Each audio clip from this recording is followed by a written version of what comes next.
found it. This should be the one. It turns out that I have a strange way of confirming everything she has told us. I thought so. What is it? A record from a personal collection. It was tucked away in a corner. You should take a look.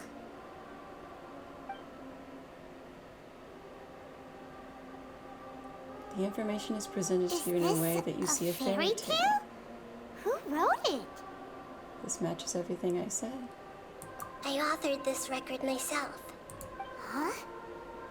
You wrote a fairy tale that somehow has something to do with the balladeer?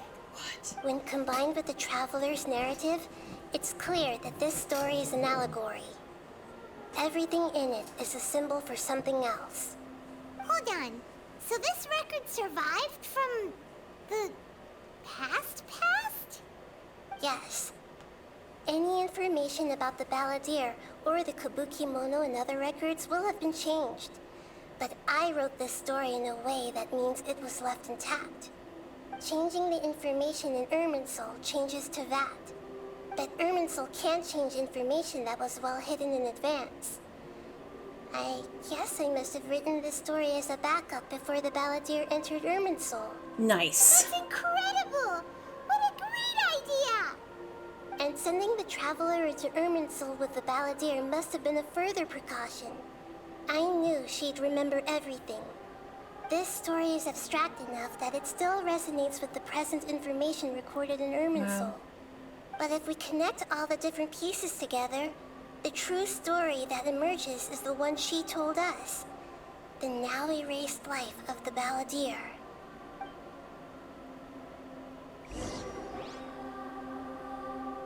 There was once a lone monster draped in fox fur. The monster found a family of foxes, joined them, and they became friends.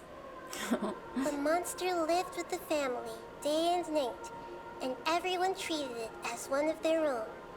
Once in a while, the monster would take off its fox fur at night and lament to itself as it gazed at its reflection in the water.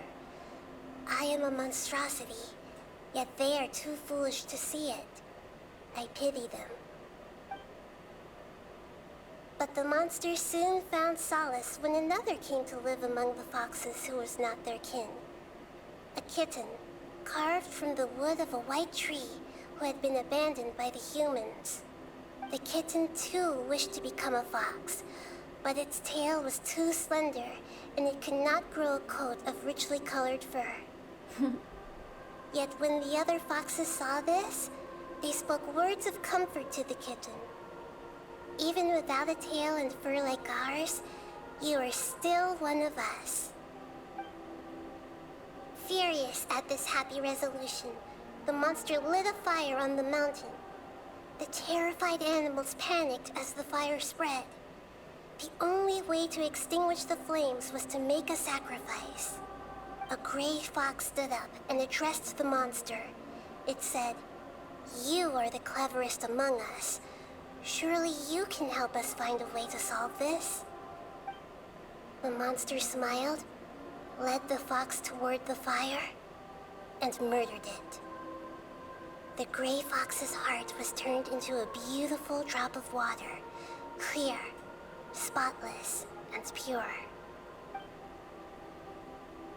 The monster gave the heart of water to the kitten, telling him, "The foxes have decided. You are the one who must be sacrificed. Take this, quench the flames, and die for your fox kin." The fire was extinguished, but the kitten lived. It left that side of the mountain and found a little bird who had a broken wing. The two promised they would spend their whole lives together, but the little bird did not have long left to live.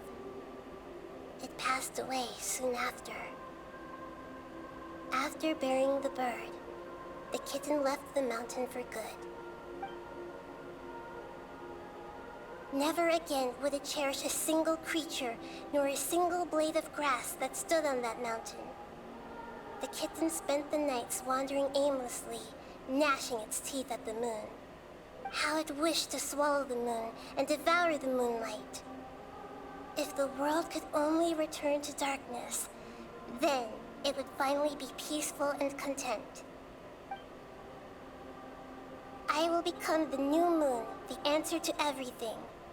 Then, no one will know that there were once birds, foxes, and cats in this world.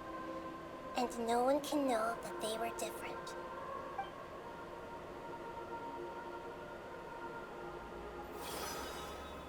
We solved it!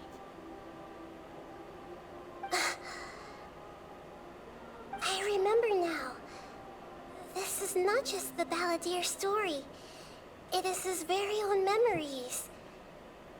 I made a backup so that it would be preserved no matter what happened. To become a god, he was experimented on and modified countless times. It was brutal torture, and the only reason he was able to survive is that he was a puppet. This memory was extracted from him by the scholars. Presumably, they kept it to have something to defend themselves with. Creating a deity was just the first step. Some of them wanted to be able to control it. That's why they backed up his memory for later use. I buried it deep inside one of my own dreams, and then hid it inside an allegorical story so that it wouldn't be altered.